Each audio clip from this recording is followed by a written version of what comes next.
मुसीबत पर मुसीबत, सवाल पर सवाल। जिस मुद्दे को लेकर सुप्रीम कोर्ट में केंद्र सरकार को कहना पड़ा कि पीएम नजर बनाए हुए हैं, उसको पता नहीं किसकी नजर लग गई है। दोस्तों, इस सरकार की ऐसी फजीहत हो रही है, ऐसी फजीहत हो रही है कि पूछिए मत। चिलचिलाती गर्मी में लोग सड़कों पर खड़े होकर चिल्ला रहे, चीख रहे, सरकार से सवाल पूछ रहे हैं और ये पूछ रहे हैं कि एक पेपर ढंग से सरकार नहीं करवा पा रही है। दोस्तों, नीट का पेपर लीक हुआ, हालत ये होगी कि सुप्रीम कोर्ट में सरकार की फजीहत इतनी हुई कि कहना पड़ा सरकार को कि प्रधानमंत्री नीट पेपर लीक मामले की जांच पर खुद निगरानी कर रहे हैं। लेकिन दोस्तों, जिस एनटीए के अंतर्गत नीट का पेपर आता है, जो एनटीए नीट का पेपर कराता है, दोस्तों उस एनटीए ने तो इस सरकार की फजीहत कराने पर मतलब उसका लगता है ठेका ले लिया। दोस्तों, आज जानते हैं क्या हुआ? पहले नीट का पेपर और अब एनटीए द्वारा CUET का पेपर कराया जाता है, CUET UG। दोस्तों, वो आज होना था और वो भी वक्त पर पूरा नहीं हो पाया। हालत ये हो गई कि चिलचिलाती गर्मी में देश के अलग अलग हिस्सों में, बेंगलुरु, बनारस, अलग अलग हिस्सों से दिल्ली, तस्वीरें आ रही है जहां पर पेरेंट्स खड़े हुए हैं इस उम्मीद से कि बच्चे का पेपर खत्म हो गया होगा, लेने चले जाते हैं। पता चला पेपर ही शुरू नहीं हुआ है। देखो जी, आज ये जो है नीट इसका CUET का एग्ज़ाम था यहाँ पे इस सेंटर पे नोएडा में, और अभी 10:30 साढ़े 10 बजने वाले हैं और यहाँ पे कोई एग्ज़ाम नहीं हो रहा है और इस सेंटर के AC भी बंद है, सुनने में आया। और बच्चे पता नहीं किस हालात में होंगे इस सेंटर में, यूपी में है या नोएडा में, और पेरेंट्स बहुत परेशान हैं, सारे शाउट कर रहे हैं यहाँ पे। ये देखिए दोस्तों, जैसे ही खबर फैली आग की तरह सरकार के हाथ पांव फूल गए, एनटीए के हाथ पांव फूल गए कि ये एनटीए जो ठीक से नीट का पेपर नहीं करवा पा रहा है, एक और पेपर नहीं करवा पा रहा है। इस पूरे मुद्दे पर राहुल गांधी ने क्या कहा है सरकार से, मैं आगे आपको बताऊंगी। लेकिन एनटीए तुरंत जब बैकफुट में आया तो कहा गया कि हम रीशेड्यूल कर रहे हैं। एनटीए की तरफ से कहा गया कि नया शेड्यूल लागू कर दिया। 3 बजे से जो परीक्षाएं होनी थी वो 4 बजे कर दी गई। मतलब एनटीए ने कहा कि कोई पेपर कैंसिल नहीं हो रहा है, पेपर वक्त पर हो रहा है, कोई तकनीकी खामी हो गई थी। तकनीकी खामी, टेक्निकल एरर। मतलब आप सोचिए, बेचारे परीक्षार्थी वहां पहुंचे हुए हैं, खड़े हुए हैं, पूरी तैयारी के साथ आए हैं, मतलब सुबह के निकले होंगे इस उम्मीद से कि भाई टाइम पे पेपर हो जाएगा। उनसे कहा था ना रीशेड्यूल हो गया, मैं तो कह रही हूँ रीशेड्यूल ही किया, कम से कम कैंसिल नहीं किया। दोस्तों, हालांकि पेरेंट्स और अभिभावकों से एनटीए ने एक तरह से खेद प्रकट किया है कि जितनी परेशानियां आपकी हुई हैं वो हम समझ सकते हैं, लेकिन आपका जो वक्त है वो हम बर्बाद नहीं होने देंगे, आपका साल हम बर्बाद नहीं होने देंगे। लेकिन ये मुद्दा बताता है दोस्तों कि इतनी बुरी तरह से जिस एनटीए का हाथ जला हुआ है, जिस एनटीए की निगरानी में आने वाले नीट के पेपर को लीक को मोदी को अपना नाम लेकर बजाना पड़ रहा है सुप्रीम कोर्ट में। मतलब सरकार को कहना पड़ रहा है कि स्वयं प्रधानमंत्री नजर बनाए हुए हैं, उस एनटीए की इतनी मतलब हैसियत नहीं है कि वो पेपर टाइम पे करवा पाए। मतलब सोचिए, प्रधानमंत्री जिस एनटीए के अंतर्गत आने वाले नीट के पेपर जांच पर खुद निगरानी कर रहे हैं, उस एनटीए का ये हाल है।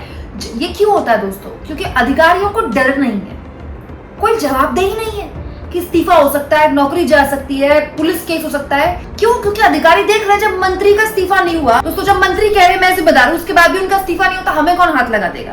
क्योंकि जवाबदेही नहीं है, डर खत्म हो गया ना। लेकिन दोस्तों, इससे परीक्षार्थियों की परेशानियां खत्म नहीं हुई है। पूरा दिन आज सुबह से परीक्षार्थियों के अलग अलग जगह से इस तरह से परेशान होने की खबर आती थी। कहीं पेरेंट्स खड़े हुए हैं धूप में, कहीं कोई खड़ा हुआ है। देखिए, आम आदमी पार्टी ने दिल्ली की ये वीडियो शेयर की है। लिखते हैं, मोदी सरकार में एक और परीक्षा में गड़बड़ी।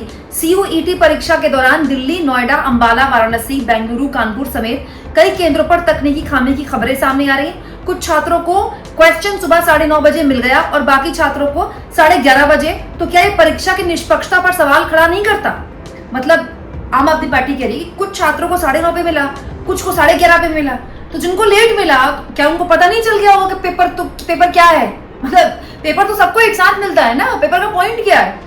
देश के लाखों छात्रों के भविष्य से जुड़े हुए ऐसे मामलों में आखिर जवाबदेही कब तय होगी? ये देखिए, इस समय ये सारे कॉकरोच हैं, इस समय इनके लिए, ये सरकार के लिए सभी कॉकरोच यहाँ खड़े हैं। 9 बजे पेपर शुरू होना था CUET का बच्चों का, ये TCS का ऑफिस जो सेंटर है वहाँ पे, और अभी 11:30 बज रहे हैं, अभी तक पेपर शुरू नहीं हुआ। बच्चे 8 बजे से भूखे अंदर गए हुए हैं, लेकिन 11:30 बजे तक ना तो बच्चों का कोई अता पता है, ना इन्होंने अनाउंस किया कि पेपर स्टार्ट नहीं हुआ। लोग जब 11 बजे लेने पहुंचे हैं अपने बच्चों को, तब पता लगा कि पेपर स्टार्ट ही नहीं हुआ और कोई गार्ड, कोई ऑफिशियल, कोई गेट पे नहीं आ रहा। ये देखिए,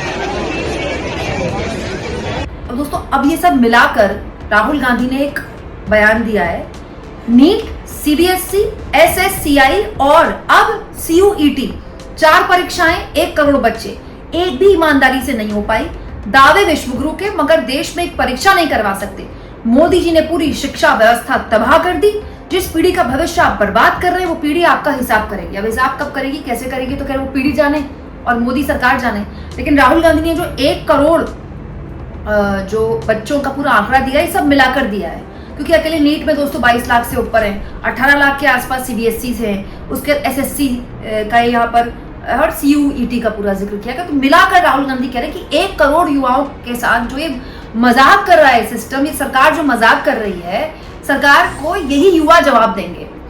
पॉइंट ये है दोस्तों कि आप सोचिए, एक एजेंसी एनटीए जिसको पता है कि उस वो रडार पर है, पूरी मीडिया में वही छपा है। गोदी मीडिया तो नहीं दिखाएगा खबर, ठीक है, गोदी मीडिया तो तब खबर दिखाता है जब इंडिया गठबंधन की सरकार होती है, ठीक है, लेकिन भाई सोशल मीडिया में तो सब चल रहा है ना, युवाओं को तो सब पता है ना। गोदी मीडिया तो सीबीएसई की खबर भी ऐसे नहीं दिखाता, ना नीट की दिखाता है। गोदी मीडिया का बस चले तो वो तो ये बताते हैं कि पेपर लीक होने के 10 फायदे दोस्तों, लेकिन सरकार को खुद कहना पड़ रहा है कि मोदी जी निगरानी कर रहे हैं, धर्मेंद्र प्रधान को कहना पड़ रहा है मैं जिम्मेदार हूँ, क्योंकि सरकार ये समझ रही है कि भाई चाहे मीडिया खबर दिखाए ना दिखाए, हमारा जो वोटर है, हमारा जो युवा है, जो सो कॉल्ड सरकार कहती है कि हमारे साथ हैं, उनके बीच में गुस्सा है। सोशल मीडिया में पूरा परसेप्शन चेंज हो रहा है, तभी तो सरकार को बोलना पड़ रहा है ना कि पीएम निगरानी कर रहे हैं और मंत्री की गलती है। तो उसके बावजूद भी आपको ऐसी व्यवस्था नहीं कर पा रहे हैं। एनटीए में कोई एक अधिकारी नहीं है जो ढंग की परीक्षा करवा दे। कितने शर्म की बात है दोस्तों। एक्चुअली में जब आपकी गलती पकड़ी जाती है तो आदमी एक्स्ट्रा अलर्ट हो जाता है, रातों की नींद हराम हो जाती है कि भाई आपको गलती ना हो, फूक फूक के कदम रखने हैं, फिर आपसे गलती हो गई। कैसी तकनीकी खामी है कि आप एक पेपर ढंग से टाइम पे नहीं करवा पा रहे हैं। दोस्तों ये जो लोग हैं जो बेचारे धूप में खड़े हुए हैं, जो पेरेंट्स अपने बच्चों को लेने आए थे इस उम्मीद से कि पेपर खत्म हो गया होगा, पता चला पेपर ही नहीं हुआ है, ये बहुत आया बीजेपी के वोटर है। यही तो है वो मिडिल क्लास जो मोदी मोदी के नारे लगाते हैं, यही तो है वो मिडिल क्लास जिनको हिंदुत्व का घुट्टी पिलाई जाती है। आज ये लोग भी सोच रहे होंगे कि बेसिकली देखिए, मिडिल क्लास को तो सरकार से कुछ मिलता भी नहीं है, ना मुफ्त राशन मिलता है, ना कॉर्पोरेट टैक्स में छूट मिलती है, या तो धन्ना सेठों की मजे हैं, या फिर कुछ जो सुविधाएं मिलती हैं वो गरीब तबके को मिलती हैं। तो जो मिडिल क्लास है वो बेचारा तो हर चीज के लिए टैक्स पे करता है, बस उसको ये उम्मीद होती है कि भाई हमको कम से कम व्यवस्था ठीक मिल जाए, हमारी बेटी हमारा बेटा मेहनत कर रहा है, साल भर की तैयारी कर रहा है, एक पेपर हो जाए बट ढंग का। अगर वो भी उसको नहीं मिल पा रहा है तो मिडिल क्लास के लिए सोचिए मतलब कितना ठगा हुआ महसूस वो कर रहा होगा। किस बात की ये सरकार है, आपको क्या लगता है? कमेंट बॉक्स में जरूर लिखें।